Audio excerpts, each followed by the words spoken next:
소중한 우리 어르신들의 평안한 삶을 지키기 위한 뭐랄까 필수 도구 상자 같은 걸 오늘 함께 열어볼까 합니다. 어르신들이 안전하고 건강하게 지내시려면 꼭 알아야 할 8가지 핵심 지침, 지금부터 하나하나 짚어드릴게요. 정말 중요한 질문이죠. 어떻게 하면 우리 부모님, 할머니, 할아버지를 더 안전하고 또 존엄하게 지켜드릴 수 있을까? 이 고민에 대한 답이요. 바로 지금부터 제가 소개해드릴 8가지 실질적인 지침 속에 숨어 있습니다. 자, 오늘 이야기는 크게 4파트로 나눠볼 거예요. 첫 번째는 당장 조심해야 할 신체적 위험들, 두 번째는 매일매일 챙겨야 할 건강관리, 세 번째는 장기적으로 신체 기능을 지키는 법, 그리고 마지막으로 어쩌면 가장 중요한 거죠. 바로 존엄성과 권리를 지켜드리는 문제입니다. 가장 급한 것부터 시작해서 근본적인 것까지 차근차근 가보자고요. 자, 그럼 첫 번째 섹션부터 시작해볼까요? 바로 즉각적인 신체 위험 예방입니다. 여기서는요, 어르신들께 정말 흔하게 생기지만 또 우리가 조금만 신경 쓰면 충분히 막을 수 있는 2가지, 바로 욕창과 낙상에 대해 집중적으로 알아볼 거예요. 이게 왜 중요하냐면 이 2가지가 어르신들 삶의 질에 정말 직접적인 영향을 미치거든요. 먼저 욕창이요. 아, 이거 그냥 피부에 뭐 나는 거 아니야? 라고 생각하실 수도 있는데 절대 아닙니다. 욕창은요, 한 자세로 너무 오래 있다 보니까 압력 때문에 피가 안 통해서 피부랑 조직이 말 그대로 썩어 들어가는 아주 심각한 상처예요. 그럼 이 무서운 욕창 어떻게 막을 수 있을까요? 사실 예방법을 보면 뭐 엄청 특별하고 어려운 건 없어요. 그냥 자세 자주 바꿔드리고 침대 시트 깨끗하게 해드리고 영양가 있는 식사 잘 챙겨드리고 이런 아주 기본적인 것들이죠. 이런 작은 습관들이 모여서 정말 강력한 방어막이 되는 거예요. 그리고 이 모든 것의 핵심이 되는 숫자가 하나 있습니다. 바로 2시간 규칙입니다. 네, 바로 이 숫자 2시간입니다. 꼭 기억해 주세요. 2시간마다 자세를 바꿔드리는 것, 이게 바로 엄청난 고통과 심각한 합병증을 막는 열쇠가 됩니다. 자, 이제 다음으로 넘어가 볼까요? 또 다른 즉각적인 위험, 바로 낙상입니다. 사실 젊은 사람이야 쿵 넘어지면 아이고 하고 툭툭 탈고 일어나면 그만이지만 뼈가 약하신 어르신들한테는요, 이 한 번의 낙상이 평생 거동을 못하게 될 수도 있는 정말 치명적인 사고가 될 수 있습니다.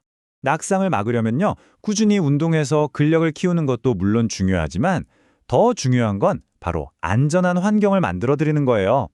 화장실 바닥에 미끄럼 방지 매트 하나 깔아두고 벽에 안전 손잡이 설치하고 걸려 넘어지기 쉬운 문턱 같은 거 없애는 거예요. 이런 정말 사소해 보이는 변화들이 모여서 어르신의 하루하루를 안전하게 지켜주는 거죠. 그리고 혹시라도 정말 만에 하나 낙상 사고가 일어났다면요, 절대 당황해서 어르신을 막 일으켜 세우려고 하면 안 돼요. 왜냐하면 눈에 보이지 않는 골절이나 내부 출혈이 있을 수 있거든요. 섣불리 움직였다간 상태가 훨씬 더 나빠질 수 있어요. 이럴 때 가장 중요한 건 딱 하나, 즉시 119에 전화해서 전문가의 도움을 받는 겁니다. 자, 지금까지는 사고를 예방하는 데 초점을 맞췄다면 이제는 한 걸음 더 나아가 볼게요. 수분 섭취, 배변 관리, 감염 예방처럼 매일매일의 습관을 통해서 건강의 기초를 아주 튼튼하게 다지는 방법을 알아볼 겁니다. 탈수, 이거 정말 조용한 위험이라는 말이 딱 맞아요. 나이가 들면 이상하게 목이 말라도 갈증을 잘 못 느끼게 되거든요. 몸은 지금 물이 필요하다고 아우성인데 정작 본인은 그걸 잘 모르는 거죠. 그래서 우리가 먼저 더 적극적으로 챙겨드려야 합니다. 물을 많이 드시는 게 제일 좋지만 꼭 맹물만 고집할 필요는 없어요. 여기 보시는 것처럼 국이나 수분이 많은 과일도 아주 좋은 방법이거든요.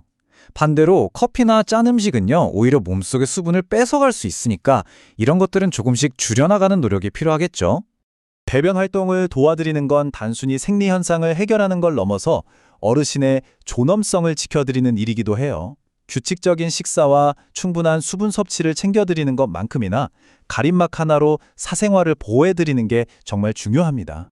자, 감염 예방의 기본 중의 기본, 바로 손 씻기죠?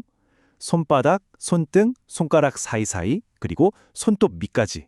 이렇게 모든 구석구석을 꼼꼼하게 최소 30초 이상 씻어주는 게 핵심이에요. 이게 어느 정도냐면요, 생일 축하합니다 노래를 속으로 2번 부르는 정도의 시간이랍니다. 쉽죠? 네, 지금까지는 매일매일의 건강관리를 살펴봤고요.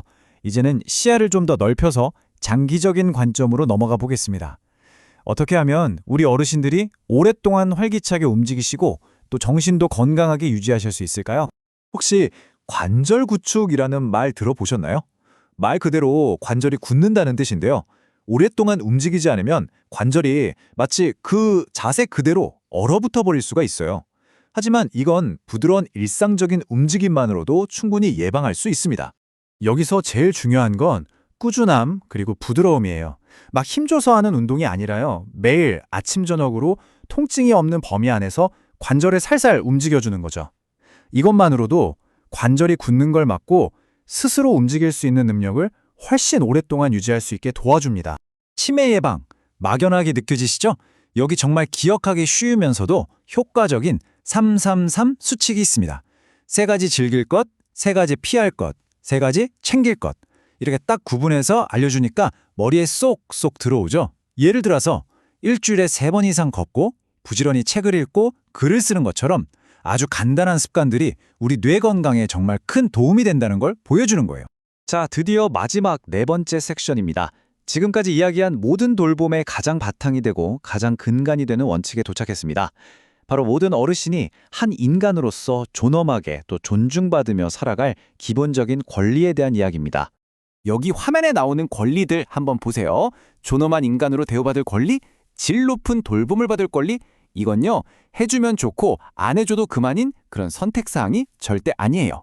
이건 우리 모두가 지켜야 할 윤리적인 돌봄의 가장 최소한의 기준이자 약속입니다. 우리가 학대라고 하면 보통 때리거나 소리 지르는 것만 생각하기 쉬운데요. 꼭 그렇지만은 않다는 걸 아는 게 정말 중요해요. 마땅히 해드려야 할 돌봄을 제공하지 않는 것, 즉 방임도 명백한 학대에 포함됩니다. 무관심도 폭력이 될 수 있다는 거죠. 혹시라도 주변에서 어르신이 학대받는 것 같다는 의심이 든다면 절대 망설이지 마세요. 내가 괜히 나서는 거 아닐까 하는 생각은 잠시 접어두시고요. 여러분의 작은 관심과 신고 전화 한 통이 한 사람의 인생을 구할 수도 있습니다. 이 번호들을 꼭 기억해 주셨다가 필요할 때 용기를 내주세요. 자, 오늘 살펴본 8가지 지침, 이게 각각 따로따로 노는 게 아니라는 거 이제 아시겠죠? 낙상 같은 즉각적인 위험을 막고 매일의 건강 습관을 잘 지키고 장기적으로 몸과 뇌의 기능을 유지하고 그리고 이 모든 것의 바탕에는 존엄성이 깔려 있는 거죠. 이 4가지가 마치 톱니바퀴처럼 딱 맞물려 돌아갈 때 비로소 진짜 따뜻하고 효과적인 돌봄이 완성되는 겁니다. 이 시간은 우리에게 여러 가지 도구를 알려드렸습니다. 이제 공은 우리에게 넘어왔어요. 이 도구들을 가지고 우리 삶 속의 소중한 어르신을 위해 그분의 존엄성과 안전을 지키기 위해 오늘 당장 시작할 수 있는 작은 변화는 무엇일까요? 한번 생각해 보시면 좋겠습니다.